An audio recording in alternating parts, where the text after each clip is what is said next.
And you're watching Sporting Icons. All right, hope you're all doing fantastic. Now, usually the sanctioning bodies will put out their new ratings, the new rankings, quite early on in the month. For some reason this month, they all seem to be pretty fragmented, so it's a little difficult to keep on top of them all. But either way, the WBC have finally released their rankings for the top 15. So as always, as I do each and every month, I'm going to go through the top 15 and then go back through them individually, try and justify their positions, see maybe why they're there, what fights they've or what fight they've just had, what fight they've got coming up. Try and justify their position, of course, give you my own thoughts and opinion as to whether or not I agree with that position, and of course who else I personally would put in there. But it's all subjective at the end of the day, I suppose. There's no right way that anybody is going to 100% agree with the ratings. Okay, that's just boxing for you. So anyway, if you like these kind of videos, if you like to be kept up to date with what's going on within the sanctioning bodies, make sure you click that subscribe button. You're a boxing fan, yes? You don't have to agree with my opinions on things, not at all. In fact, I encourage you to think for yourself. Okay, so make sure you are subscribed. Do yourself a healthy little treat. Click that subscribe button. Do it. Okay, so here is the top 15 for the WBC. Tyson Fury, the Gypsy King, is of course the WBC World Heavyweight Champion. Ring Magazine as well. Dillian Whyte, the Body Snatcher, is the WBC Interim World Heavyweight Champion and Mandatory Challenger. That fight will be announced very, very soon. Okay. Number 1, Deontay Wilder. Number 2, Joyce. Number 3, Joseph Parker. Number 4, Frank Sanchez. Number 5, Andy Ruiz Jr. Number 6, King Kong Luis Ortiz. Number 7, Hrgovic. Number 8, Filip Hrgovic. Number 9, Arslanbek Makhmudov. Number 10, Michael Hunter. Number 11, Tony Yoka. Number 12, Robert Helenius. Number 13, fresh insert, Otto Wallin. Number 14, Martin Piccoli. And number 15, Daniel Dubois. So the one person who has been dropped from the top 15 is Derek Chisora. Now, on these rankings, what's the things that's going to be standing out the most? Well, Otto Wallin, of course, a fresh insert. Now, Otto Wallin, he hasn't had a fight since, I think it was when he defeated Dominic Brazil on points. Yes, he was supposed to have that fight with Dillian Whyte. Dillian Whyte, of course, he got injured with his shoulder and had to pull out of that fight. I know some of you may not believe that, but I'm telling you right now, it is genuine. But Otto Wallin has now found himself in the top 15 without having a fight. Why has that happened? I wonder, maybe the WBC are doing him a favour, because beforehand, when he was supposed to fight Dillian Whyte, he wasn't ranked in the top 15, so therefore the interim belt would not have been on the line. Maybe that's why they've done it. Anyway, but of course it wasn't Otto Wallin's fault that Dillian Whyte got injured, so therefore should he be penalised for it? No. Why not? Okay, he's still been doing very, very well with only one loss to Tyson Fury, where he took Tyson Fury to hell in a handbasket. Did he not? Michael Hunter, he's been dropped down by 3 positions because not so long ago he got a draw in a fight that most people would agree he should have lost with Jerry Forrest, a guy that he's already beaten once before, and now he got a draw, arguably a loss. So that's why he's been bumped down by 3 positions. Positions being moved up. Joseph Parker, of course, he got that win over Derek Chisora, so he's been bumped up to from number 4 to number 3. And Frank Sanchez, he's been bumped up by a position as well after defeating, was it Christian Hammer last time out, wasn't it? Again, I'm off the top of my head, I know he defeated F.A. Jag, but I think last time was Christian Hammer off the top of my head.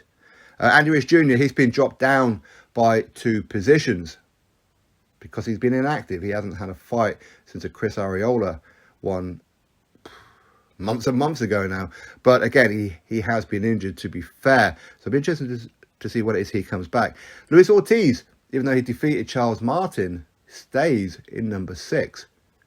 That's quite unusual. That is unusual for the WBC, considering their relationship with the PBC. It really is.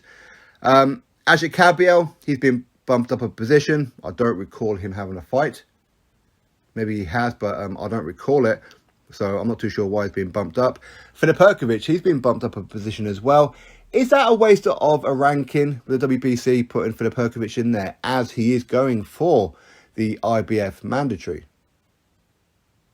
Which looks like it could be between a Murat Gassiev and somebody else. I think it might be Andy Ruiz Jr., something like that. Anyway, but we know that he's going down the the IBF route. So is it a waste of a ranking for Filip Hrgovic? Arguably. Robert Helenius, he's been moved up a position, but again, that's probably down to the fact that Derek Chisora has been dropped out of the top 15, so that's probably why. Robert Helenius, of course, has come off back-to-back wins over Adam Kaunaki. Very good wins for him. There's talk that he could have been fighting Tyson Fury. We all heard that one, even though Robert Helenius says that he'd beat Tyson easy work. I'm not sure I agree with that. And he could well be touted to be fighting Deontay Wilder on Deontay Wilder's comeback, if, of course, Deontay Wilder makes a comeback, as Robert Helenius was in the camp for Deontay Wilder as he prepared for the Tyson Fury third fight. So I'll be interested to see what happens with Robert Helenius next. Other than that, not too much changes. Now, of course, some people will look at it, and of course, some people haven't long been watching boxing, so we'll just get out the obvious. Alexander Usyk is not ranked there because he's champion of other sanctioning bodies. Okay, so that's why he's not in this top 15 for the WBC. Anthony Joshua is not in the top 15. Should he be? Yeah, he should be, but clearly he hasn't been paying the WBC sanction fee. Why? Because he's not going down the WBC route. He's got that rematch with Alexander Usyk for the WBA, WBO, IBF, and IBO Unified World Titles, try and win those belts back. So that's got nothing to do with the WBC. So again, there's no real point in being ranked there anyway. Of course, there's going to be other names that people will think of. Why is he not in there and whatever else? Listen, could well be next month. Okay, you never know with the WBC. I do think the WBC do have the best top 15. I will say that. There's some good fighters on there. I would like to see some of these guys fight each other. Of course, the two champions at the top end there, the WBC full champion and the interim champion, Dillian Whyte versus Tyson Fury.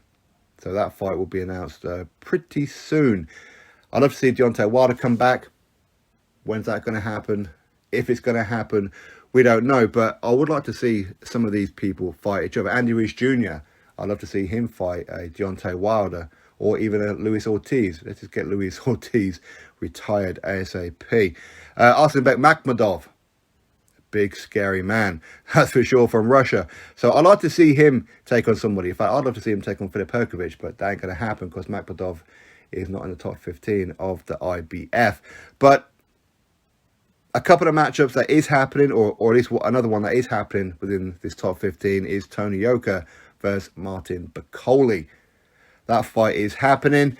Tony Yoka said that he's going to fight for the Hrgovic for the IBF mandatory position, probably knowing full well that he had a contract with Martin Piccoli. So it's all hustle and bustle, I suppose, but that fight is back on. So I'd like to see maybe Otto Wallin. Let's see Otto Wallin versus a Luis Ortiz or Andy Ruiz Jr. Again, it's somewhat of an in-house PBC fight. I know Otto Wallin is, of course, promoted by Dimitri Salita, but he has been fighting on PBC shows as of late, Travis Kaufman and Dominic Brazil. So why not? There's no reason in the world why not. Anyway, that is the update for the WBC top 15 in the heavyweight division. Drop your thoughts below, click thumbs up, subscribe. Catch you on the next video.